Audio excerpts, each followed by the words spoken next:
할렐루야. 오늘도 새날을 주신 하나님을 찬양합니다. 오늘도 말씀으로 시작하는 이 하루, 말씀 충만, 은혜 충만, 성령 충만한 하루가 되시기를 주님의 이름으로 축복합니다. 오늘 우리에게 주시는 하나님 말씀은 욥기 25장, 26장 말씀인데요. 짧은 구절이라 처음부터 끝까지 봉독해 드리겠습니다. 하나님의 말씀을 경청하시기 바랍니다. 25장입니다. 수와 사람 빌닷이 대답하여 이르되 하나님은 주권과 위엄을 가지셨고 높은 곳에서 화평을 베푸시느니라. 그의 군대를 어찌 계수할 수 있으랴. 그가 비추는 광명을 받지 않은 자가 누구냐. 그런즉 하나님 앞에서 사람이 어찌 의롭다 하며 여자에게서 난 자가 어찌 깨끗하다 하랴. 보라, 그의 눈에는 달이라도 빛을 발하지 못하고 별도 빛나지 못하거든 하물며 구더기 같은 사람, 벌레 같은 인생이랴. 26장. 욥이 대답하여 이르되 내가 힘 없는 자를 참 잘도 도와주는구나. 기력 없는 팔을 참 잘도 구원하여 주는구나. 지혜 없는 자를 참 잘도 가르치는구나. 큰 지식을 참 잘도 자랑하는구나. 내가 누구를 향하여 말하느냐? 누구의 정신이 내게서 나왔느냐? 죽은 자의 영들이 물 밑에서 떨며 물에서 사는 것들도 그러하도다. 하나님 앞에서는 수월도 벗은 몸으로 드러나며 멸망도 가림이 없음이라. 그는 북쪽을 허공에 펴시며 땅을 아무것도 없는 곳에 매다시며 물을 빽빽한 구름에 싸시나 그 밑에 구름이 찢어지지 아니하느니라. 그는 보름달을 가리시고 자기의 구름을 그 위에 펴시며 수면의 경계를 그으시니 빛과 어둠이 함께 끝나는 곳이니라. 그가 꾸짖으신즉 하늘 기둥이 흔들리며 놀라느니라. 그는 능력으로 바다를 잔잔하게 하시며 지혜로 라합을 깨뜨리시며 그의 입김으로 하늘을 맑게 하시고 손으로 날렵한 뱀을 무찌르시나니 보라, 이런 것들은 그의 행사의 단편일 뿐이요 우리가 그에게서 들은 것도 속삭이는 소리일 뿐이니 그의 큰 능력의 우레소리를 누가 능히 헤아리랴. 아멘.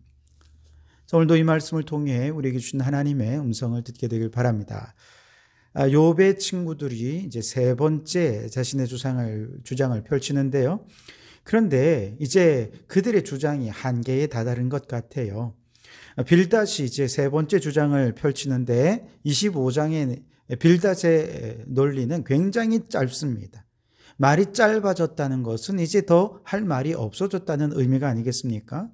그리고 마지막 세 번째 친구인 소발은 아예 더 이상 변론에 나서지도 않았습니다. 즉 욥의 친구들의 주장은 갈수록 그 예리함이 약화되고 그냥 똑같은 말만 반복하다가 감정만 드러내고 결국 흐지부지 엉성하게 논리를 마감하고 맙니다. 반면에 욥의 주장은 논쟁이 전개될수록 더 격렬해지고 더 예리해지는 것을 보게 됩니다. 오늘 우선 25장의 빌닷은요, 하나님의 주권과 위엄에 대해 얘기하고 있습니다. 2절에 보시면 하나님은 주권과 위엄을 가지셨고 높은 곳에서 화평을 베푸시느니라 그랬어요. 하나님은 그 위엄과 주권으로 화평을 위해 일하신다는 거예요. 그런데 이때 화평이란 무엇입니까? 질서정연한 평온함, 이런 의미가 있습니다. 죄인들이 하나님을 대적할 때 혼란이 임하죠. 하나님은 그 반역과 저항을 진정시켜서 진노하셔서 하나님의 화평을 이루신다는 뜻이죠. 그래서 빌닷은 욥이 현재 처한 현실은 하나님에 대해 죄를 범하고 반역하고 그가 저항하자 하나님이 고난을 주셔서 화평이라는 이 결과로 이루어가고 계시는 중이라는 것이죠. 그러면서 앞에서 지속해온 인과응보의 논리를 계속 연장해 가고 있습니다.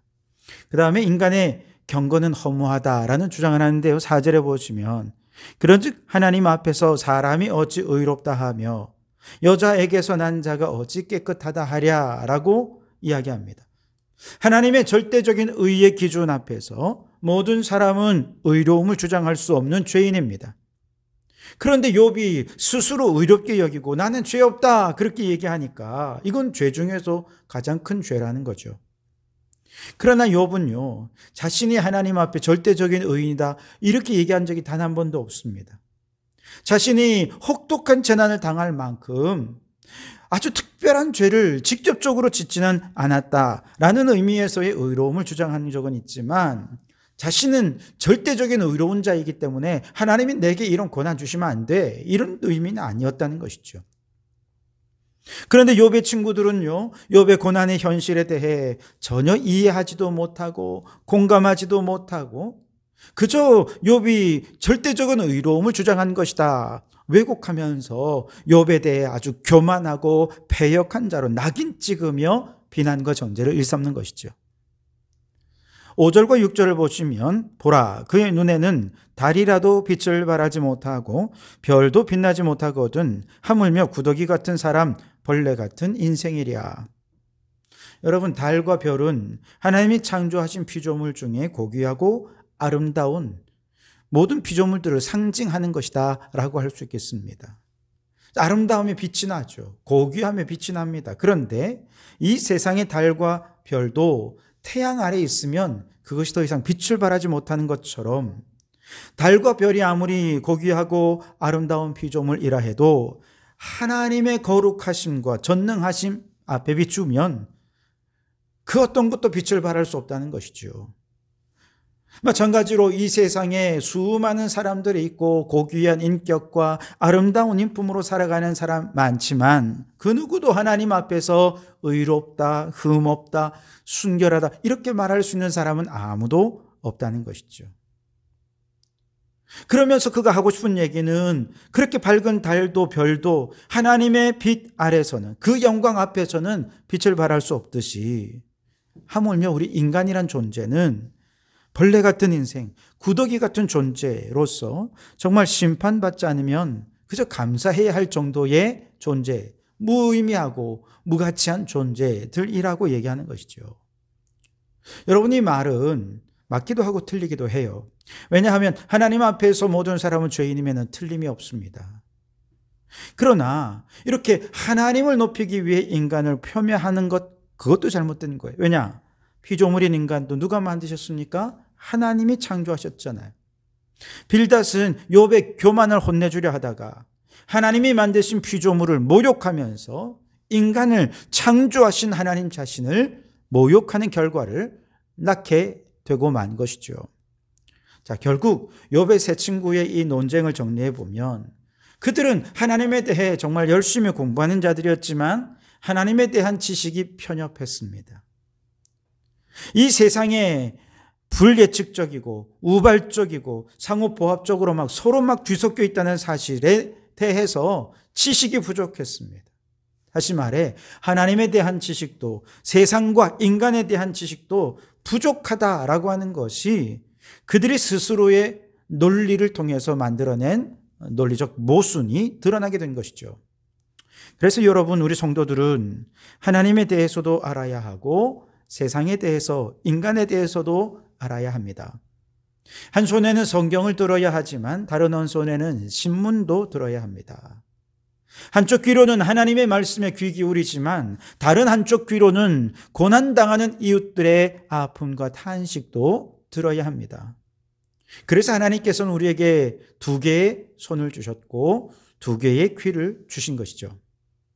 욥의 친구들처럼 하나님에 대해 어설픈 지식을 가지고 다른 사람을 비난하고 정죄하기보다 평생을 하나님을 아는 지식으로 충만하기 위해 끊임없이 성경을 연구하고 또한 이웃들의 아픔과 고난에 공감하면서 세상과 인간에 대한 지식으로 채워가야 하는 것이죠.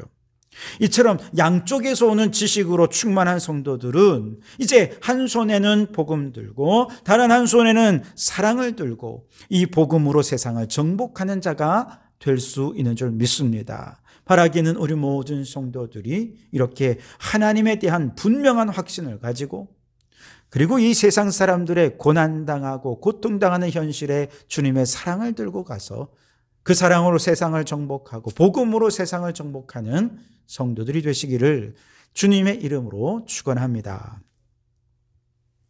26장으로 넘어오면 욥이 이제 빌닷의 주장에 대해 이제 대답을 하는데요. 이 빌닷의 얘기는 마치 하나님의 지혜를 스스로 독점한 것처럼 내가 다 안다라고 얘기하는 것처럼 들었다는 거예요. 오늘 4절 26장 4절을 보시면 네가 누구를 향하여 말하느냐, 누구의 정신이 내게서 나왔느냐, 그렇게 얘기합니다. 여기서 누구는 하나님을 말하는 것인데요, 정신이라는 말은 히브리어로 네페슈, 영이라는 말입니다. 즉 하나님께서 아담을 창조하시고 그 코에 불어넣으신 생기, 이게 네페슈거든요. 빌닷이 지금 이 말을 할 때 마치 하나님의 생기가 자기 안에 들어와서 하나님의 말씀을 대언하는 예언자라도 된 듯이 말했다라고 조롱하고 있는 것이죠. 뿐만 아니라 네페슈라는 이 말은 그 어원이 여인이 해산을 할 때 몰아쉬는 가뿐쉼이란 뜻이 있어요. 즉 빌닷은 하나님의 영을 받아서 말하는 것처럼 대단한 듯 자신의 주장을 막 얘기하지만 사실 욥이 볼 때는 이제 더 이상 논리가 빈약해져서 궁지에 몰려서 가뿐숨을 내듯이 생각 없이 지금 말을 내뱉고 있다는 것입니다.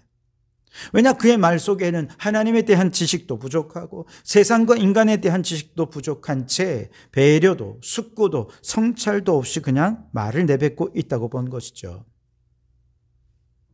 그리고 이제 욥도요, 빌닷처럼 하나님의 주권과 위엄의 창조 역사를 이야기해 가고 있습니다. 7절 8절에 보시면 그는 북쪽을 허공에 펴시며 땅을 아무것도 없는 곳에 매다시며 물을 빽빽한 구름에 싸시나 그 밑에 구름이 찢어지지 아니하느니라. 그러면서 쭉 이어서 창조주 하나님의 창조자에게 신비와 능력과 창조의 지혜에 대해 쭉 기록하면서 창조주 하나님의 주권, 그분의 위엄에 대해 강조합니다.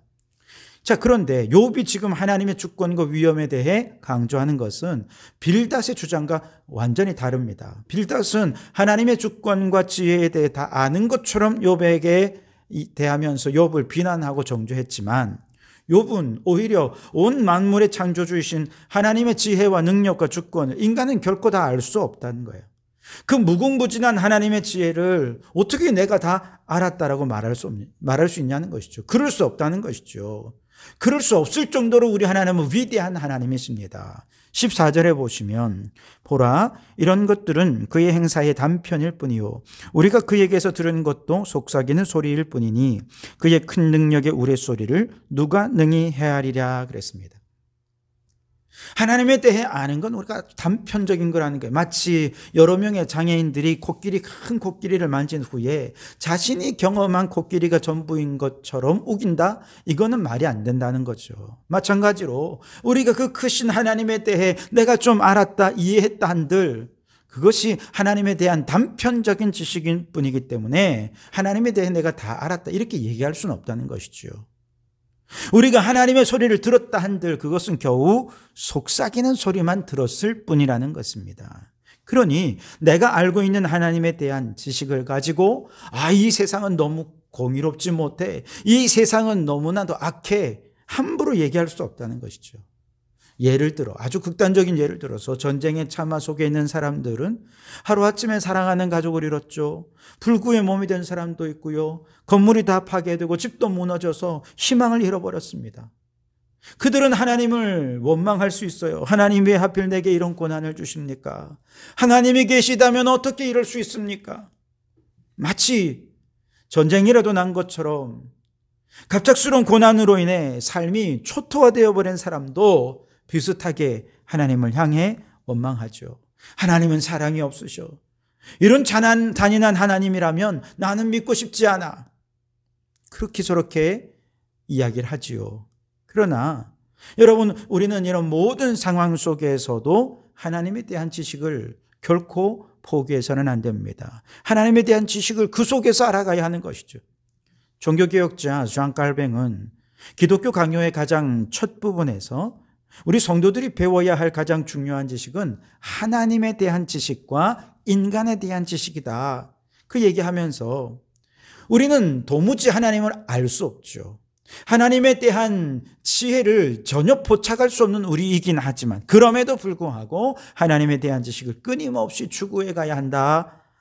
그런데 그 과정에서 하나님에 대한 지식을 추구하는 성도들이 반드시 가져야 할 4가지 태도에 대해 얘기합니다. 첫째는 모든 현실은 하나님에게서 온 것이라는 믿음을 붙잡아라 그랬어요. 어떤 고난의 현실이라도 하나님이 내게 주신 고난이다. 어떤 축복이라도 이건 하나님께서 온 것이다 라고 생각하는 믿음을 붙잡아야 된다. 둘째는 이 모든 것은 결국 하나님의 영광을 위한 것이다 라고 하는 믿음을 가져야 한다. 세 번째는 하나님은 의로운 재판장이셔서 불의한 자에 대해 반드시 심판하실 거라는 믿음을 가지라는 거예요. 그리고 마지막 네 번째로 하나님은 자비로우셔서 어떤 죄인이라도 그 자비 아래로 들어가며 주님께 그 삶을 의탁하면 누구라도 영접할 준비가 되어 있는 분이다. 이 네 가지를 굳게 믿으라는 것입니다. 자, 이 믿음의 태도를 가지고 성경을 읽고 믿음의 태도를 가지고 삶의 현장에 들어가면 우리는 하나님을 원망하고 불평하고 하나님이 안 계신 것 같아. 하나님이 계시다면 어떻게 이럴 수 있어? 라고 하면서 하나님을 떠나는 것이 아니라 오히려 고난의 한복판에서 우리는 틀림없이 하나님에 대한 지식을 새롭게 알아가게 되고 그 믿음이 더 굳건해질 수 있게 된다는 것이죠. 그러니 여러분, 우리는 인간의 지혜로 결코 포착할 수 없는 그 크고 무궁하시고 위대하신 하나님에 대해 끊임없이 알아가는 하나님의 학교에 입학한 자들임을 잊지 마십시오. 열심히 성경 말씀을 읽으며 말씀을 통해 하나님을 알아가고 삶의 고난과 축복을 통해 역사하시는 하나님, 그 하나님에 대해 깨달아가는 우리 성도들이 되실 수 있기를 바랍니다. 모든 불의는 하나님의 심판에 맡기고 하나님을 향한 굳센 믿음만 붙잡으며 모든 상황 속에서 하나님을 아는 지식으로 충만해져가는 우리 성도들이 되시기를 주님의 이름으로 축원합니다. 기도하겠습니다. 하나님, 우리는 인간의 지혜로 결코 알 수 없는 하나님에 대한 지식을 알아가기 위해 평생을 힘써야 하는 자들임을 깨우쳐 주시니 감사합니다. 나의 짧은 신앙의 지식으로 하나님을 다 안다고 말하지 않게 하시고 우리의 이웃을 함부로 정죄하지 않게 하옵소서. 불의는 의로운 심판장 되신 하나님의 심판에 맡기고 나의 연약함은 하나님의 자비하심만을 의지하면서 그 은혜와 사랑 안에서 하나님을 향한 지식이 더욱더욱 충만해지는 저희들 되게 해 주시옵소서. 예수님 이름으로 기도하옵나이다. 아멘.